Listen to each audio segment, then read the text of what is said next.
So, ano lang naman to, update lang naman ito.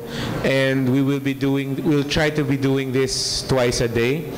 So, isa sa umaga to update you about the day before and what's happened since then. So, hanggang 11, usually ang cut-off natin. And then, yung panghapon, to inform you about, well, the rest of the day, no? And to inform you of any plans for the following day. So for now, ang importante lang po naman ay nadagdagan na po yung ating bilang kahapon 22, 3, and 16. Ngayon po ay pakita nga. Slide please. So 27 na tayo. May 5 tayong nadagdag na presidential candidates, and then nadagdagan na rin yung senatorial nasa 20 na tayo, and then yung VP yung 20, VP yung 4, senatorial yung 20. Alright? So now it's 27, 4, 20. Alright. So yun po yung nagbago doon sa bilang ng mga kandidato. Meron po tayong darating at 1:30 na magfa-file din. So that's expected to be a major filer. So please, maganda po yung nangyari sa atin sa umaga nga to, especially doon sa treatment natin sa mga kandidato. At nagpapasalamat po kami sa inyo. Sana po tuloy-tuloy na natin yon. Okay? Are there any questions? Mabilis lang po tayo. Apa. Yes, ma'am. Hindi po ako nagalit kahapon, nagtaas lang ako ng boses para marinig ako kasi medyo maingay. Kasi wala po kayo dito kahapon, kaya hindi na. So, yung mga late questions ba, ganyan. Oh. Oh, karma. Alright. Hindi, seryosong tanong na po. Seryosong tanong. May tanong po ba? Yes po.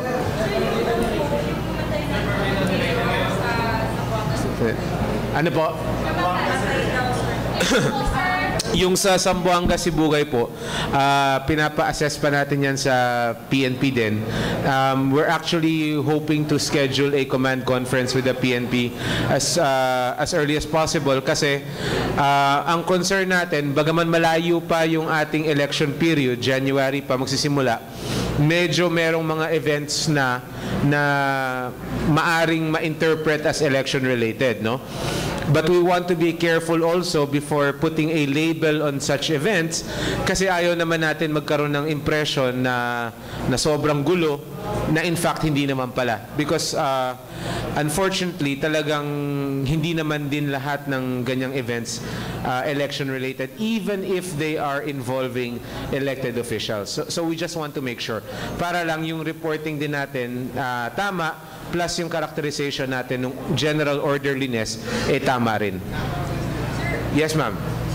Sir, may mga pangyayari na, for example, right after the fighting nangyari, yung pagpatay. So, pinoconsider ba ng COMELEC na magpatupad ng gun ban? Hindi lamang next year? Papaagahan yung gun ban. We will have to get recommendations from the PNP for that and our regional offices, no. Yung gun ban po kasi ang schedule niyan, ang timing niyan ay nakalagay po yan sa batas. So kaya siya nangyayari when it happens. Pero yung pagtatalaga ng gun ban outside of that period will have to be considered very seriously. The second consideration there is, does the COMELEC have the authority to impose a gun ban even if it's outside the election period? So that might be a very relevant question kung ganito kaaga ang pinag-uusapan natin. At the most, we are coordinating again with the PNP, again in anticipation of our partnership in 2016. But again, any more direct action related to the elections might have to actually be thought about twice. Dito may tanong dito kanina. Yes, ma'am.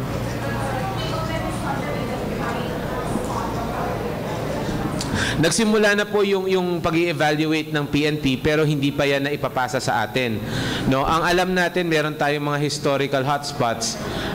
Alam din natin na katulad ng nabanggit ng chairman, there are some places na medyo hindi naman talaga hotspot, no?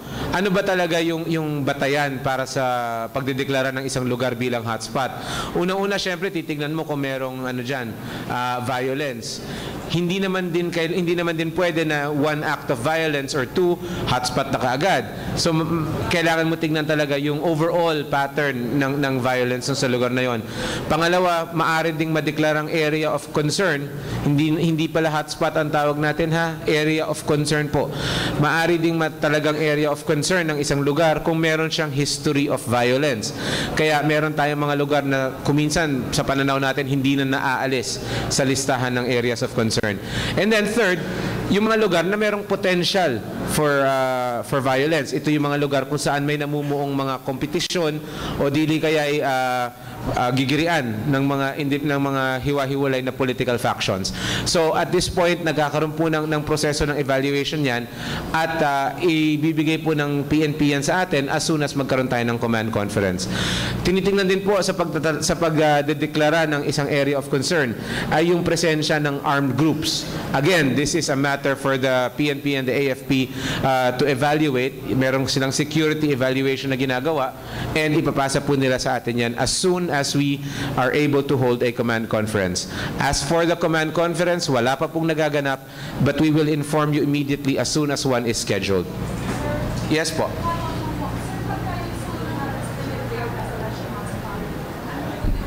Pagbabago. Kapag naging area of concern ng isang lugar o yung tinuring ang hotspot, ang nagbabago po, pangkaraniwan, ay nagkakaroon ng mas maraming presensya ng kapulisan o ng militar doon sa lugar na yon. Pangalawa, nagiging mas maigting ang koordinasyon ng COMELEC at ng AFP at PNP sa lugar na yon. In extreme cases, the COMELEC can in fact take control of the area. But again, ulitin ko lang, I'd like to emphasize very clearly, wala pa tayong ganong klaseng determination, wala pang ganon mga lugar na tinagurian. But when that happens, we will inform you immediately. Yes, sir. Are we being careful in labeling and killing as an election-related violence when in fact it happened right after the filing? Well, again, like I said, at first glance, it might look like an open and shut case in terms of calling it election-related. But again, you have to rule out other things muna. You don't want to call it election-related just right off the bat, just on first impressions, and then later on find out na hindi pala siya related. No? Again, just because it involves an elected official doesn't necessarily make it election-related. It just so happen, it's possible that it might just happen na talagang elected official lang siya. Why are we being very careful about that? We do not want to give the impression na magulo yung halalan natin because ultimately, kapag may ganong klaseng impression, hindi lang naman yung halalan ang naapektuhan nun, kundi yung pangkalahatang sitwasyon din ng lipunan. People get frightened, people get worried. It contributes to the general sense of unease. That's not something we want to be responsible for. Yes, sir.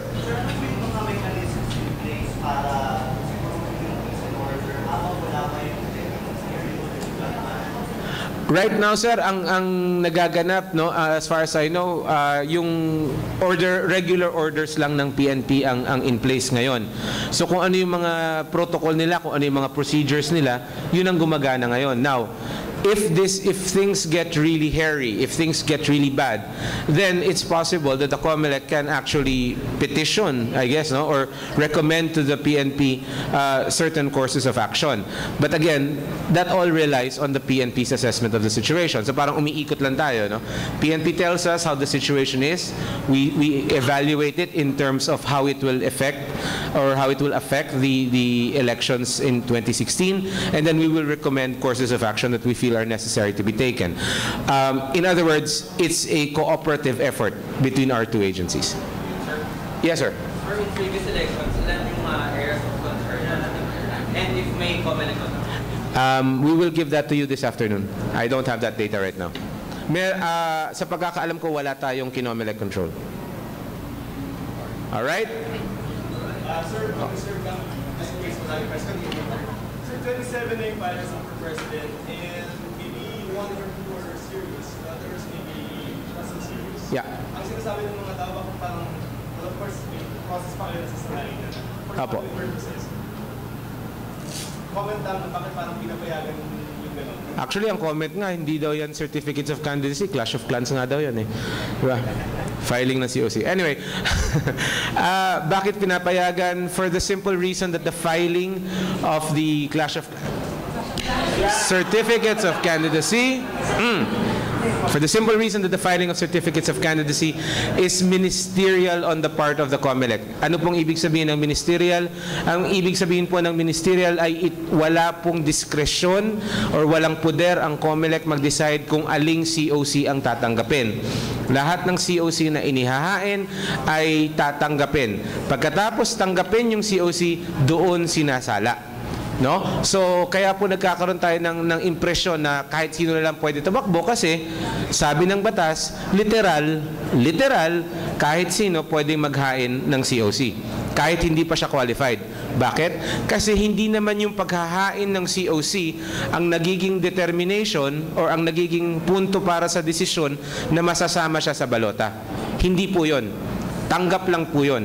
Kapag natanggap na yung mga COC at na-proseso na yan, na-evaluate at napag-aralan na, in some cases, magkakaroon pa ng hearing kung magtutuloy ang kandidatura ng isang taong nag-file, doon lamang madideklarang official candidates. So yung pinangangamba natin na mga individual na sa tingin natin hindi masyadong seryoso, malamang sa hindi, baka nga ganun din ang maging desisyon ng commission sa kanya at hindi nyo rin siya makikita sa final ballot. So in the meantime, I guess, let's just take it for what it is, no? The filing of COCs is a manifestation of democracy, I would say, and in a democratic process, ganyan talaga. May makikita kang gusto mo, may makikita kang ayaw mo. All right? Yes po.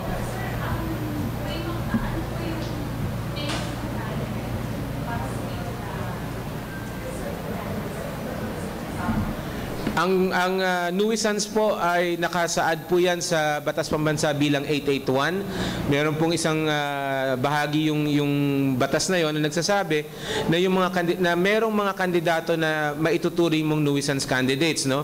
Just in broad strokes, in general, ang pinag-uusapan natin dito yung mga kandidato na nag-file para gawing kakatawanan yung sistema. Nuisance candidate yon. Yung mga kandidatong nagfa-file upang magkaroon ng kaguluhan or confusion tungkol sa lehitimong kandidato sa pamamaraan ng paghahain ng mga kandidato na magkakapareho ang pangalan.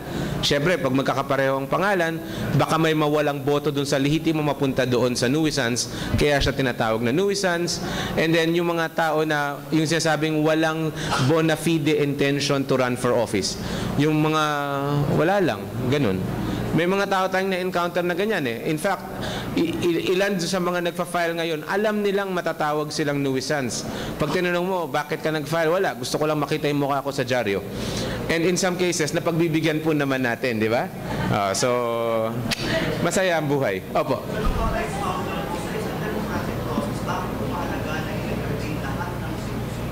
Mahalaga pong i-entertain lahat ng COC kasi ang ibig po sabihin ng ini-entertain mo lahat ay binibigyan mo ng pagkakataon ang lahat ng tao na patunayan na pwede siyang i-consider for elective office.